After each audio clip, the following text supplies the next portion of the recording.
যিনি আল্লাহতে ফানা প্রাপ্ত বাকা প্রাপ্ত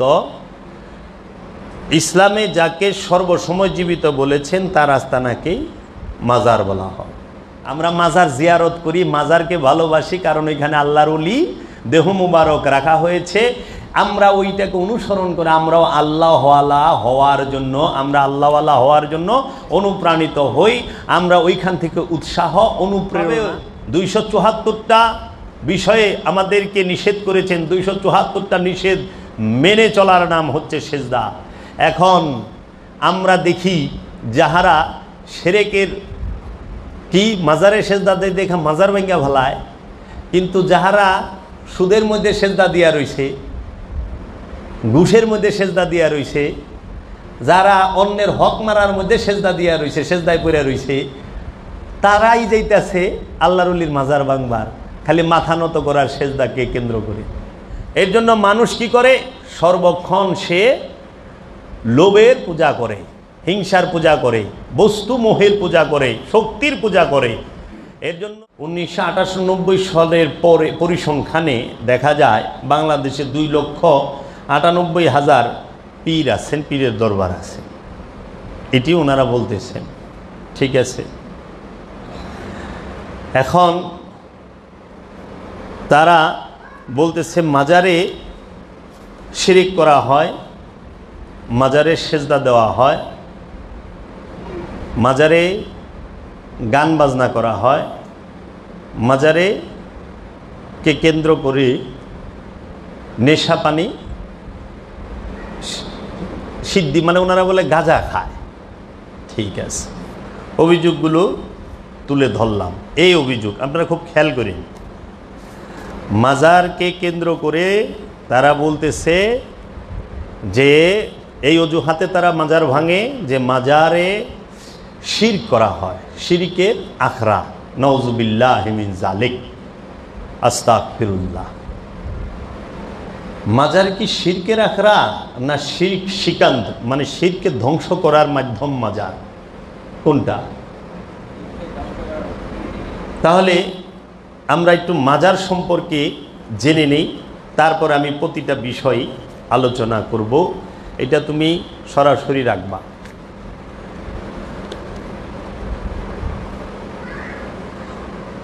মাজার পবিত্র স্থান, কারণ ইহা কবর নয়। কবর এবং মাজারের মধ্যে আকাশ পাতাল পার্থক্য, অবশ্য ধর্মীয় পরিভাষায়, কেননা মৃত মানুষের জন্য কবর, জীবিতের জন্য নয়। অথচ সর্বশক্তিমান আল্লাহতে যিনি ফানা তথা নির্বাণ প্রাপ্ত হয়েছেন, ইসলাম তাকে সর্বসময় জীবিত বলে দৃঢ়ভাবে ঘোষণা করেছেন। সুতরাং যিনি সর্বসময় জীবিত তার আস্তানাকে কবর না বলে মাজার বলা হয়। মাজার কাকে বলে? আল্লাহ যাহাকে, আল্লাহ সর্বশক্তিমান আল্লাহতে যিনি ফানা তথা নির্বাণ হয়েছেন, ইসলাম তাকে সর্বসময়ে, কোরআন তাকে সর্বসময়ে জীবিত বলে দৃঢ়ভাবে ঘোষণা করেছেন। সুতরাং যিনি সর্বসময়ে জীবিত তার আস্তানাকে কবর না বলে মাজার বলা হয়। দলিল কোথায়? সূরা বাকারা 154 নম্বর আয়াতে, ওয়ালা তাকুলু লিমান ইয়াকতালু ফি সাবিলিল্লাহি আমওয়াত বাল আহইয়াউন ওয়ালাকিন লা তাশউরুন। ওয়ালা তাকুলু, না তোমরা বলিও না, মান ইয়াকতালু ফি সাবিলিল্লাহি আমওয়াত, যাহারা আল্লাহর রাস্তায় শহীদ হয়েছে, আল্লাহর রাস্তায় কতল হয়েছে। শহীদ বলে নাই, ফি সাবিলিল্লাহি আমওয়াত, আল্লাহর রাস্তায় কতল হয়েছে, মৃত্যুবরণ করেছে আল্লাহর রাস্তায়। তাদেরকে তোমরা মৃত বলে চিন্তাও করো না, বালাহিয়া, বরং তারা জীবিত, ওয়ালাকিন লা তাশউরুন, তোমরা তা বুঝতে পারো না, অনুভব করতে পারো না। তাহলে যিনি আল্লাহতে ফানা প্রাপ্ত বাকা প্রাপ্ত, ইসলামে যাকে সর্বসময় জীবিত বলেছেন তার আস্তানাকেই মাজার বলা হয়। ইসলামে কবর পূজা নিষেধ, ইসলামে কবর পূজা নিষেধ, হারাম। কারণ কবরে মৃত ব্যক্তি থাকেন, যদিও আজকাল আমরা মাজার এবং কবরের সূক্ষ্ম প্রভেদ না বুঝে সমাজে অনেক গণ্যমান্য ব্যক্তি এবং নেতাদের কবরকেও মাজার বলি। ইহা আমাদের একান্ত অনিচ্ছাকৃত ভুল। তাছাড়া পবিত্র এক ইসলামের মধ্যে ৭৩টি ভাগে বিভক্ত হয়ে গেছে। এই ৭৩ ভাগের মধ্যে প্রত্যেক ভাগের আবার নিজস্ব দর্শন আছে এবং প্রত্যেক ভাগের অনুসারীরা তাদের দর্শনই কোরআন এবং সুন্নাহর ভিত্তিক বলে দাবি করেন এবং অনেক সময় এই দাবির যুক্তিকতা নিয়ে ঝগড়া এমনকি খুনাখুনি পর্যন্ত হয়ে গেছে এবং এখনও হয়। কখনো সুন্নি বা কখনো কাদিয়ানীদের মধ্যে, আবার কখনো সুন্নি এবং শিয়াদের মধ্যে, আবার কখনো সুন্নি এবং ওহাবিদের মধ্যে। হযরত মুহাম্মদ সাল্লাল্লাহু আলাইহি সাল্লামের নামে যদি সৌদি আরবে মিলাদুন্নবী পাঠ করেন তবে সঙ্গে সঙ্গে চাবুকের আঘাত খেতে হবে, কারণ সৌদি আরবের শ্রদ্ধেয় ওহাবি ভাইয়েরা প্রায় সবাই, শ্রদ্ধেয় মুসলমান ভাইয়েরা প্রায় সবাই ওহাবি। এখন অজুহাত কি? অজুহাত হইল মাজার কেন ভাঙা হয়? মাজারে শিরিক করা হয়। শিরিক শব্দের অর্থ কি? অংশীবাদ। আল্লাহর সাথে অন্য যে কাউকে, অন্য যে কোনো কিছুকে শরিক করা, আল্লাহ ছাড়া অন্য যে কোনো কিছুর গোলামি করা, দাসত্ব করার নামই হচ্ছে শিরক। আল্লাহ ছাড়া, খুব খেয়াল করেন কথা। এখন এখানে তারা শিরক বলতে কি বুঝিয়েছেন?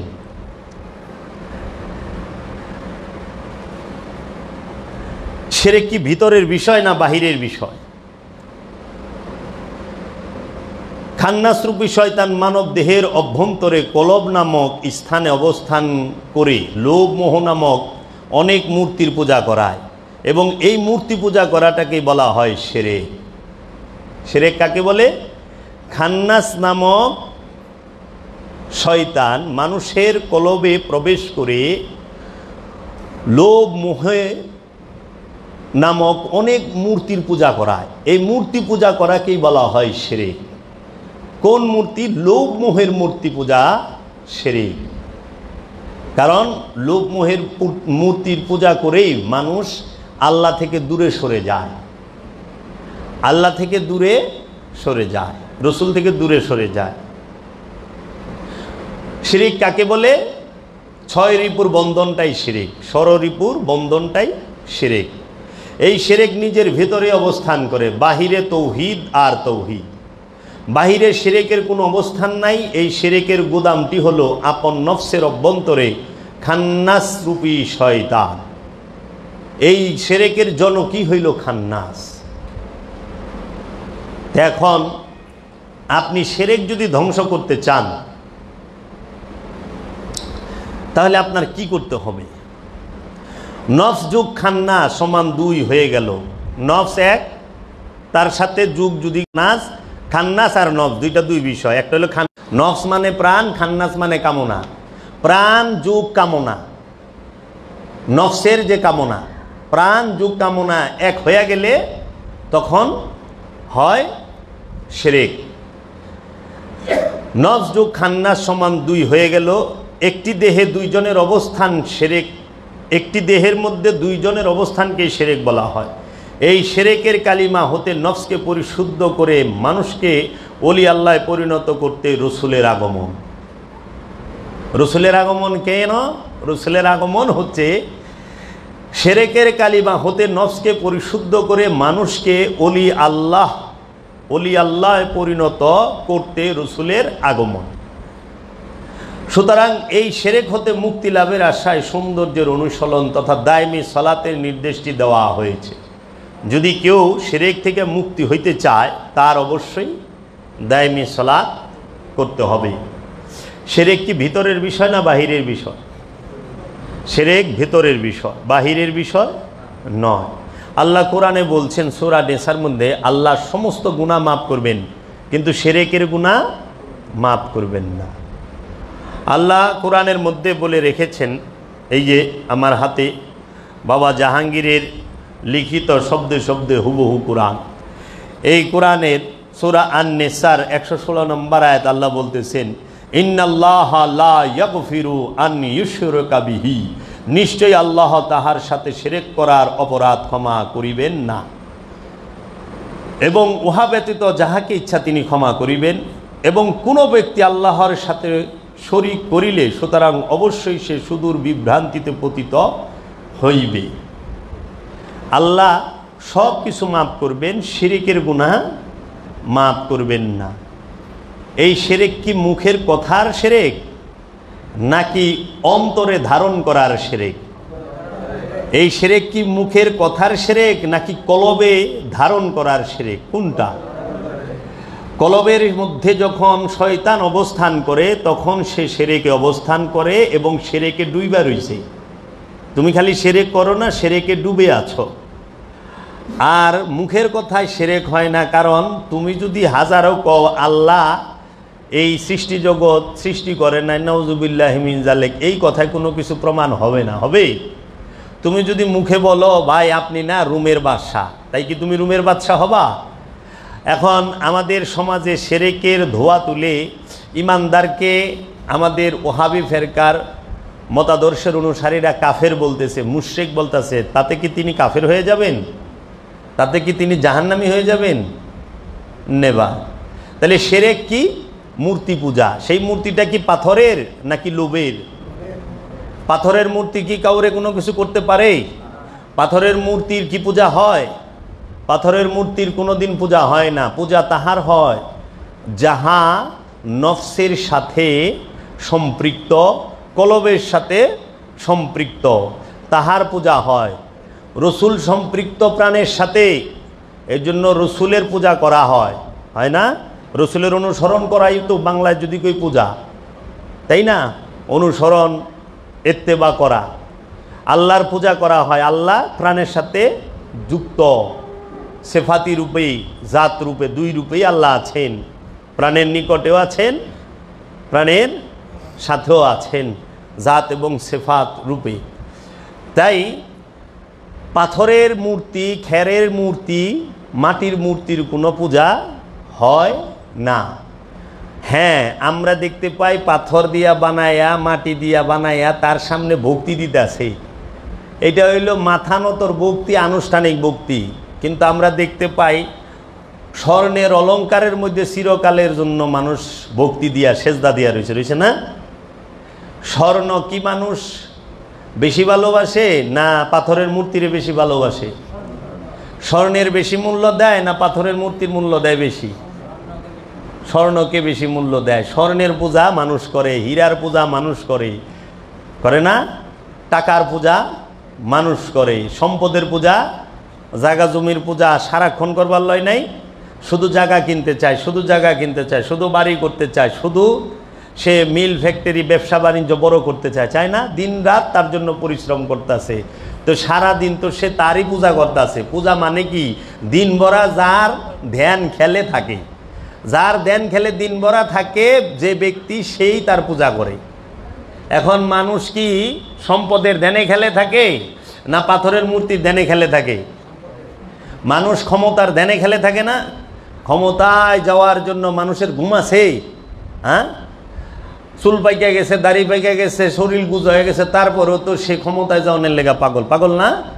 দিন ভরা কারে মারবো, কারে ধরবো, কারে ভালো মানুষে খারাপ বানাইবো, খারাপ মানুষে ভালো বানাইবো, সেই চিন্তায়। তো শক্তির পূজা করা হচ্ছে শিরক। শক্তির পূজা করা শিরক। মানুষ সর্বক্ষণ শক্তির পূজা করে, ক্ষমতার পূজা করে, এইটাই শিরক। মানুষ সর্বক্ষণ সম্পদের পূজা করে, ধন সম্পদের পূজা করে, এইটাই শিরক। মানুষ সর্বক্ষণ সে অহংকারের পূজা করে, সর্বক্ষণ তার জ্ঞান লয়ে অহংকার, তার রূপ লয়ে অহংকার, তার ক্ষমতা লয়ে অহংকার, তার সম্পদ লয়ে অহংকার, তার বংশমর্যাদা নিয়ে অহংকার, তার শক্তি নিয়ে, বডি নিয়ে, সব কিছু নিয়ে অহংকার, ও অহংকারের পূজা করে, ওই শিরক করে। এর জন্য আল্লাহ বলছে আল্লাহ সব কিছু মাফ করবে, শিরককে মাফ করবে না। কারণ হাসরের মাঠে দেহ উঠবো না, নফস উঠবো। হাসরের মাঠে উঠবে কে? দেহ উঠবে না, নফস উঠবে। আর নফসের সাথে অহংকার জড়িত, তাই না? অহংকার কার সাথে থাকে? নফসের সাথে, কলবের সাথে। লোভ কার সাথে থাকে? নফসের সাথে, কলবের সাথে। লোভ, হিংসা কার সাথে থাকে? কলবের সাথে, নফসের সাথে। কামনা, বাসনা, যৌনতা, এটা কার সাথে? যৌনতা কার সাথে মিশে থাকে? নফসের সাথে, কলবের সাথে। এই জন্য এই ষড়রিপুর পূজা করাই হচ্ছে শিরক। মাটির পূজা, মাটির মূর্তির পূজা, পাথরের মূর্তির পূজা, এগুলো 4 পয়সাও দাম নাই। কারণ পাথরের মূর্তি নিষ্ক্রিয়, অচল, অথর্ব, সে কখনোই কাউকে পূজা করাইতে পারে না, এমনকি সে নিজেও চলতে পারে না। পাথরের মূর্তিটা, মাটির মূর্তিটারে কান্দে করে সরান লাগে, সরান লাগে না? সরান লাগে। আচ্ছা, পাথরের মূর্তি, মাটির মূর্তি, সে যদি মানুষকে পূজা করাইতো, তাইলে ওই মূর্তিরে মানুষ কি করতো? সবচেয়ে সযত্নে রাখতো। আপনি কি আপনার সম্পদ সযত্নে রাখেন, না মূর্তিরে সযত্নে রাখেন? মূর্তি বাইরে ফালাই থুইছেন, মূর্তিটারে পূজা শেষ হইলে নিয়ে কোথায় ফালান? নদীতে, গাঙ্গে। আর স্বর্ণের পূজা জীবনে শেষ হয়, সম্পদের পূজা শেষ হয়, আর জীবনে গাঙ্গে ফালাইছে কেউই? আজ পর্যন্ত দেখছেন কেউ তার সোনা দানা, হীরা জহরত, টাকা পয়সা গাঙ্গে নিয়ে ফালাই দিয়েছে? না, ওইটা সর্বক্ষণ হ্যাঁ জান দিয়া হেফাজত করে রাখে। দরকার হলে জান জায়গা জমি নিবার দিব, এক বিদ্যা জায়গা নিবার দিব না, দরকার হয় জান্দা দিব, তাই না? তা আপনি সর্বক্ষণ কি মাটির পূজা করতে, মূর্তি পূজা করেন? তো সম্পদের পূজা করা শিরক। অনেক শিরকের ধোয়া মাজারে তুলছে যারা, তারা কি সম্পদের ক্ষমতার পূজারী, নাকি আমরা মাজার পূজারী? কোনটা? আমরা মাজার জিয়ারত করি, মাজারকে ভালোবাসি, কারণ এখানে আল্লাহর ওলি দেহ মুবারক রাখা হয়েছে। আমরা ওইটাকে অনুসরণ করে আমরাও আল্লাহওয়ালা হওয়ার জন্য, আমরা আল্লাহওয়ালা হওয়ার জন্য অনুপ্রাণিত হই। আমরা ওইখান থেকে উৎসাহ, অনুপ্রেরণা থাকি যে আমরা এই মহান ব্যক্তির মতো যদি হই, মানুষটার মতো যদি হইতে পারতাম। এই জন্য তার দেহ মুবারকটাকে একটা স্থানে খুব সুন্দর করে রাখা হয়। দেখেন, পাথরের মূর্তির নফস আছে, প্রাণ আছে? মাটির মূর্তির প্রাণ আছে? নাই। পাথরের মূর্তির মধ্যে শয়তান আছে? নাই। পাথরের মূর্তির মধ্যে, মাটির মূর্তির মধ্যে রূহ আছে? নাই। তাহলে নফস, রূহ এবং খান্নাস বর্জিত, বিহীন একটা জড় পদার্থ, আকার, আয়তন, ওজন সম্পূর্ণ একটা জড় পদার্থ। সেইটার পূজা কিভাবে হয়? মনের ইচ্ছা যায় পূজা করতে। মানুষ কি পাথরের পূজা করে না মনের ইচ্ছার পূজা করে? মানুষ নিজের ইচ্ছার পূজা করে। নিজের ইচ্ছা পূজা করাই শিরক। নিজের ইচ্ছার পূজা করাই শিরক। আল্লাহর ইচ্ছায় চলা হচ্ছে দাসত্ব, এবাদত। রসুলের ইচ্ছায় চলা হচ্ছে এবাদত। এখন মানুষ স্বার্থের কারণে তাহারা এই শিরকের দোয়া তুলছে। শিরক কয় প্রকার জানেন?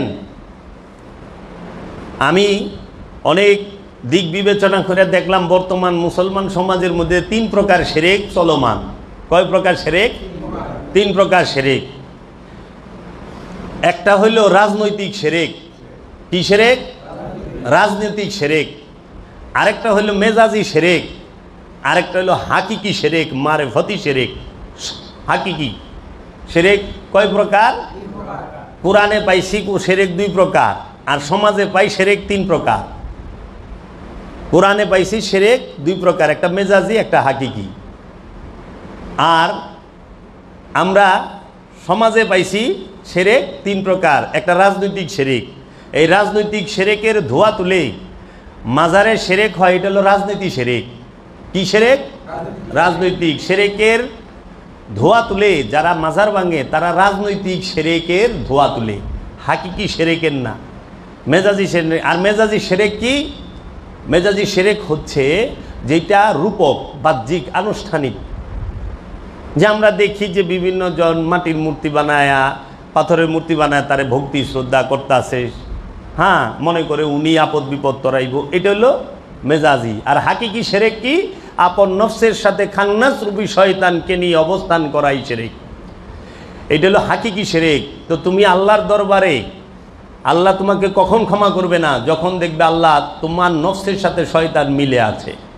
আল্লাহ তোমার কথাও শুনবে না, তোমাকে কোনো প্রকার ক্ষমাও করবে না, এবং এই খান্নাস মিশ্রিত নফসের কোনো ক্ষমা নাই। তার বারবার কিয়ামতের মধ্যে আসতে হবে। এখন মাজারে শিরক হয়, মাজারে সেজদা দেওকা। সেজদা কি মাজারে দেওয়া যায়? সেজদা কোথায় দেওয়া যায় আগে এটা বলো। সেজদা কি? সেজদা শব্দের অর্থ কি? সেজদা কাকে বলে? সেজদা কয় প্রকার ও কি কি? নিজের ইচ্ছাকে রবের ইচ্ছার কাছে সম্পূর্ণরূপে উৎসর্গ করা, বিলীন করা, বিলিয়ে দেওয়ার অপর নাম সেজদা। নিজের ইচ্ছাকে রসুলের ইচ্ছার কাছে, রবের ইচ্ছার কাছে সম্পূর্ণরূপে উৎসর্গ করা, নিবেদন করা, বিলিয়ে দেওয়ার নামই হচ্ছে সেজদা। সেজদা অর্থ কখনোই মাথা নত করা নয়। মাথা নত করাকে কোরআন সেজদা বলে নাই। মাথা নত করা এটা মেজাজি সেজদা, আনুষ্ঠানিক সেজদা, রূপক সেজদা। কারণ আল্লাহ কইছে ওয়ান্নাজমু ওয়াশ-শাজারু ইয়াসজুদান। ওই নজমগুলো, তারকাগুলো এবং গাছগুলো আল্লাহর সেজদায় রত। তারকা কি তার মাথা জমিনে ঠেকাইছে? গাছ কি তার মাথা জমিনে ঠেকাইছে? না। কিন্তু তারকারা কখনো সীমা লঙ্ঘন করে না। করে? তারকা গাছগুলো সীমা লঙ্ঘন করে? তারা আল্লাহর ইচ্ছায় চলে, লড়াচড়া করে। তারা আল্লাহর ইচ্ছায় সর্বক্ষণ চলতেছে। তারা আল্লাহর ইচ্ছায় বাঁচে, আল্লাহর ইচ্ছায় চলে যায়। এর জন্য তারা সেজদায় রতা। ওয়াশ-শামসু ওয়াল কামারু ওয়ান নাজমু ওয়াশ-শাজারু ইয়াসজুদান। ওই সূর্য আল্লাহর সেজদায় রত, চন্দ্র আল্লাহর সেজদায় রত। চন্দ্র, সূর্য, তারকা এবং গাছপালা সবাই সেজদায় রত। আর আসমান জমিনে যাহা কিছু আছে, ইউসাব্বিহু লিল্লাহি মা ফিস সামাওয়াতি ওয়া মা ফিল আরদ। আসমান এবং জমিনের মধ্যে যাহা কিছু আছে সবাই আল্লাহর তসবিহ পাঠ করে, আল্লাহর প্রশংসা করে। শুধু দুইটা প্রাণী বাদে, জিন আর ইনসান। তাই আল্লাহ বলছে মা খালাকতুল জিন্নি ওয়াল ইনসা ইল্লা লিয়াবুদুনি। আমি কি জিন এবং ইনসানকে আমার ইবাদত করার জন্য তৈরি করি নাই? কারণ জিন এবং ইনসান শিরকের মধ্যে ডুইবা থাকে। আল্লাহ উদ্দেশ্যমূলকভাবে খান্নাসরূপী শয়তানকে নফসের সাথে মিশাইয়ে দিছে জিন আর ইনসানের। অন্য কোনো প্রাণীর নফসের সাথে জিন, অন্য কোনো প্রাণীর নফসের সাথে খান্নাসরূপী শয়তান নাই। গাছের সাথে, মাছের সাথে, প্রাণীদের সাথে, কোনো অন্য কোনো পশু পাখির সাথে শয়তান নাই। শুধু জিন আর ইনসানের সাথে, নফসের সাথে শয়তান আছে। এই শয়তান যতকাল মানুষের নফসের সাথে মিলে মিশে একাকার থাকবে, ততকালই মানুষ শিরকের মধ্যে ডুইবা থাকবো। এজন্য পীর ধরা শিরক এইটা ওয়াহাবিরা কয়, কিন্তু পীর ধরায় শিরক এটা শেষ শিরক। কারণ তুমি যে শিরকের মধ্যে ডুইবা আছো, এই শিরক থেকে উদ্ধার হইতে গেলে পীর ধরতে হবে। পীর ছাড়া শিরক তুমি বর্জন করতে পারবা না। এর জন্য মানুষ কি করে? সর্বক্ষণ সে লোভের পূজা করে, হিংসার পূজা করে, বস্তু মোহের পূজা করে, শক্তির পূজা করে। এর জন্য পাথরের মধ্যে পাথরের মূর্তি, পাথরের তৈরি মাজার, পাথরের তৈরি ইট বালি সিমেন্টের তৈরি মাজারে সেরে থাকে না। আর মানুষ কোনো দিন মাজারে সেজদা দিতে পারে না। মানুষ মাথা নত করতে পারে। সেজদা কোথায় করবেন? আল্লাহ সেজদা কোথায় করতে বলছে? আল্লাহ সেজদা করতে বলছে আদমের পায়ে, আদমের মধ্যে। কোথায় সেজদা করতে হবে? আদমের মধ্যে। আদম কাবায় সেজদা না করা পর্যন্ত আপনি কখনোই মুমিন হইতে পারবেন না, কখনোই মুমিন হইতে পারবেন না। কোথায় সেজদা করবেন? কারণ আল্লাহ রাব্বুল আলামিন জমিনে সেজদা করতে বলেন নাই। আল্লাহ নিজেই কইছে জমিনই সেজদায় রত। আল্লাহ নিজেই কইছে এই জমিন আল্লাহর সেজদায় রত। জমিনে সেজদা করতে আল্লাহ বলে নাই, পাটিতে সেজদা করতে আল্লাহ বলে নাই, জায়নামাজে সেজদা করতে আল্লাহ বলে নাই। আল্লাহ মাটিতে, পাটিতে, জায়নামাজে, পাকার মধ্যে পশ্চিম দিকে সেজদা করতে আল্লাহ বলে না। আল্লাহ কোথায় সেজদা করতে বলছে? আল্লাহতে। সেজদা কোথায় করবেন? আল্লাহতে। আল্লাহর ইচ্ছার মধ্যে সেজদা করতে হবে, রসুলের ইচ্ছার মধ্যে সেজদা করতে হবে। আল্লাহর ইচ্ছা এবং রসুলের ইচ্ছার মধ্যে প্রতিটা আমানুর সেজদা করতে হবে। সেজদা কোথায় করবেন? আল্লাহর ইচ্ছার মধ্যে, আমানুর ইচ্ছার, রসুলের ইচ্ছার মধ্যে। কে সেজদা করবে? আমানু। এখন কিভাবে সেজদা করবেন আল্লাহর ইচ্ছার মধ্যে? আদমের মধ্যে। কারণ আল্লাহ কোরআনে আদমকে সেজদা করতে বলছে, উসজুদু লিআদামা। কাকে? জিন এবং ইনসান, জিন এবং ফেরেশতাদেরকে কয়। তখন তো মানুষে কয় নাই। আরে মানুষ থাকলে তো কইব। আর যে মানুষ এত সেজদাই রত, যে মানুষ সে তো সেজদায় রত। তুমি কি এই চেহারা নকশার মানুষের কথা বলো? চেহারা নকশা নিয়ে মানুষ হইলে কি মানুষ হয়? তাহলে তো এজিদও মানুষ নাকি? এজিদ মানুষ না? এজিদও মানুষ, জানোয়ার, হিংস্র। আল্লাহর ইচ্ছার মধ্যে। আল্লাহ ইচ্ছা কতটি কোরআন থেকে বের করে দেখেছেন? আল্লাহ কি চাইছে আপনার কাছে? আল্লাহ বলছে তুমি আমাকে কর্জে হাসানা দাও। আল্লাহকে কর্জে হাসানা দেওয়ার নাম হচ্ছে সেজদা। আল্লাহ বলছে তুমি আমার রসুলের অনুসরণ করো। আল্লাহর রসুলের অনুসরণ করার নাম সেজদা। আল্লাহ বলছেন তুমি মিথ্যা বলিও না, মিথ্যা না বলার নাম সেজদা। আল্লাহ বলছে তুমি সম্পদ জমা করিও না, সম্পদ জমা না করার নাম সেজদা। আল্লাহ বলছে তুমি অহংকার করিও না, অহংকারীকে আমি আল্লাহ পছন্দ করি না, অহংকার না করার নাম সেজদা। আল্লাহ বলছে তুমি সুদ খাইও না, সুদ খাইলে পরে আমি তোমাকে জাহান্নামের কঠিন শাস্তি দেব, এই সুদ না খাওয়ার নাম সেজদা। আল্লাহ বলছেন তুমি ঘুষ খাইও না, এই ঘুষ খাইও না, এই ঘুষ না খাওয়ার নাম সেজদা। আল্লাহ রাব্বুল আলামিন বলেছেন তুমি জুলুম করিও না, জুলুম না করার নাম সেজদা। আল্লাহ রাব্বুল আলামিন বলেছেন যে তুমি এতিমের হক মাইরা খায়ো না, অন্যের হক মাইরা খায়ো না, তুমি প্রতিবেশীর হক মাইরা খায়ো না, আত্মীয় স্বজনের হক মাইরা খায়ো না, এই হক মাইরা না খাওয়ার নাম সেজদা। আল্লাহ বলেছেন তুমি জেনা করিও না, জেনা না করার নাম সেজদা। আল্লাহ বলেছেন তুমি কুফুরি করিও না, কুফুরি না করার নাম সেজদা। আল্লাহ বলছে তুমি সত্যকে অস্বীকার করো না, কুফুরি করো না, সত্যকে অস্বীকার না করার নাম সেজদা। আল্লাহ বলছে তুমি সত্যকে মিথ্যার সাথে মিশ্রণ করিও না, সত্যকে মিথ্যার সাথে মিশ্রণ না করার নাম সেজদা। আল্লাহ বলছে তুমি সত্য বলো, সত্য বলার নাম সেজদা। আল্লাহ বলেছেন তুমি সবুর করো, সবুর করার নাম সেজদা।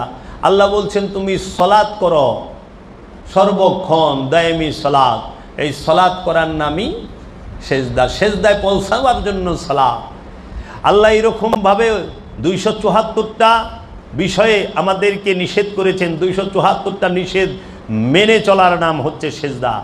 এখন আমরা দেখি যাহারা শিরকের কি মাজারে সেজদা দেয় দেখা মাজার ভেঙ্গা ভালায়, কিন্তু যাহারা সুদের মধ্যে সেজদা দিয়া রইছে, ঘুষের মধ্যে সেজদা দিয়া রইছে, যারা অন্যের হক মারার মধ্যে সেজদা দিয়া রইছে, সেজদায় পড়ে রইছে, তারাই যাইতেছে আল্লাহর ওলির মাজার ভাঙবার, খালি মাথা নত করার সেজদাকে কেন্দ্র করে। আপনি যা দেখেন যে ব্যক্তি আল্লাহর ওলিকে ভালোবাসে তার মধ্যে সুদের অবস্থান আছে কিনা।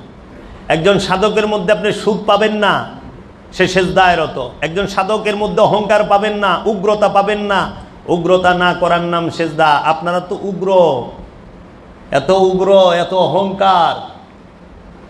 জগৎ থেকে শিরক কি সবাইরে আপনাকে মিটাইতে বলছে না? প্রতিটা ব্যক্তিকে বলছে আল্লাহ তুমি শিরক করো না, তুমি শিরক করো না, তুমি শিরক থেকে সরে থাকো,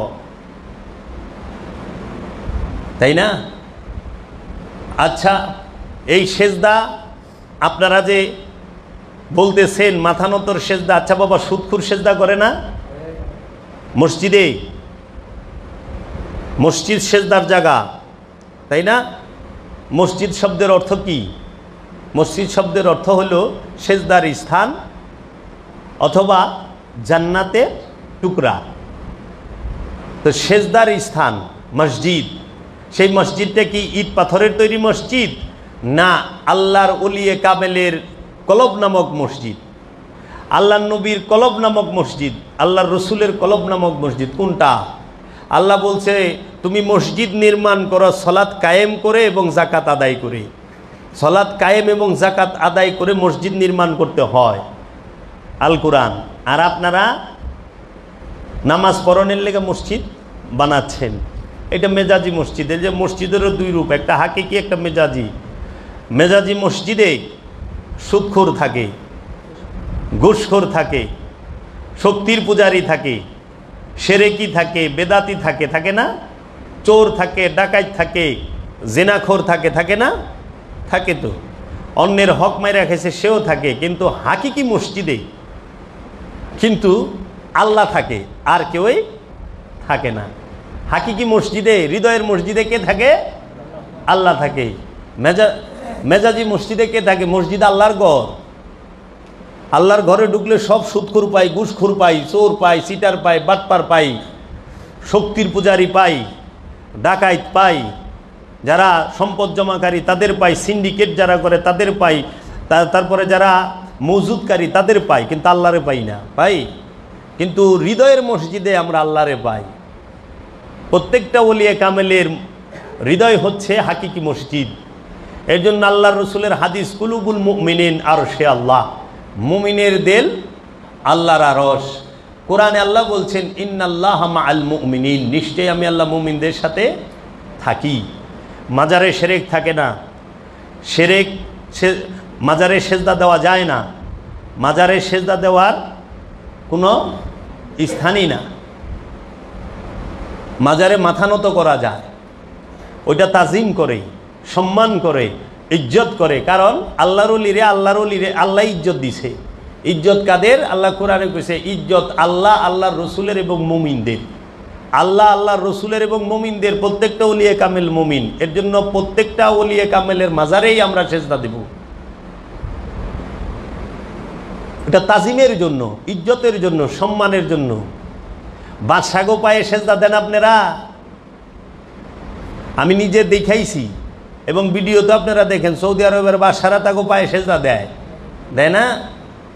আচ্ছা, তারপরে পুলিশের বড় অফিসারেরা তাকে পায়ে সেজদা দিচ্ছে। কাবা ঘরে হজ করবার যাইয়া ছেলে মায়ের পায়ে সেজদা দিচ্ছে, দিচ্ছে না? ওই সময় তো ফতুয়া ওঠান না? মাজারে গেলে যত ফতুয়া উঠে, তাই মাজারে গান বাজনা হয়। গান বাজনা হারাম, গান বাজনা বলে হারাম। সারা কোরআনে একটা দলিল আছে গান বাজনা হারাম? আল্লাহর জমিনের উপরে, আসমানের নিচে কেউ দেখাই পারবো কোরআনের মধ্যে আছে গান বাজনা হারাম? এটা সম্পূর্ণ মিথ্যাচার, মিথ্যা কথা। একটি ফেরকার, এই ওয়াহাবি মতবাদের মোল্লাদের, এইটা মিথ্যাচার। গান বাজনা হারাম কে বললো? কোরআনে কোথায় আছে হারাম? যেটা সেটা অবশ্যই কোরআনে থাকবে এবং আল্লাহ এবং আল্লাহর রসুল বলবে। তারা সূরা লুকমানের 6 নম্বর আয়াত দেখায় কি? ওয়ামাইয়াশতারি লাহুয়াল হাদিস, তাহারা বাজে কথা ক্রয় করে। লাহুয়াল হাদিস, লাহুয়াল হাদিস, হাদিস মানে কথা, লাহুয়াল মানে বাজে। বাজে গানের আরবি কি জানেন? এই মৌলবীরা তো গানের আরবি কি হিডি জানে না। ওয়াহাবিরা গানের আরবি হলো গেনা। এই গেনা শব্দটা সারা কোরআনে কোথাও নাই। গানের আরবি হলো গেনা। জিজ্ঞেস করেন এদের ঢোলের আরবি কি? ঢোল যে হারাম হইব? ঢোল বাদ্য বাজনা হারাম। ঢোল হারাম হইব কিভাবে? ঢোল যে হারাম হবে, ঢোলের আবিষ্কার কি সৌদি আরবে হয়েছে?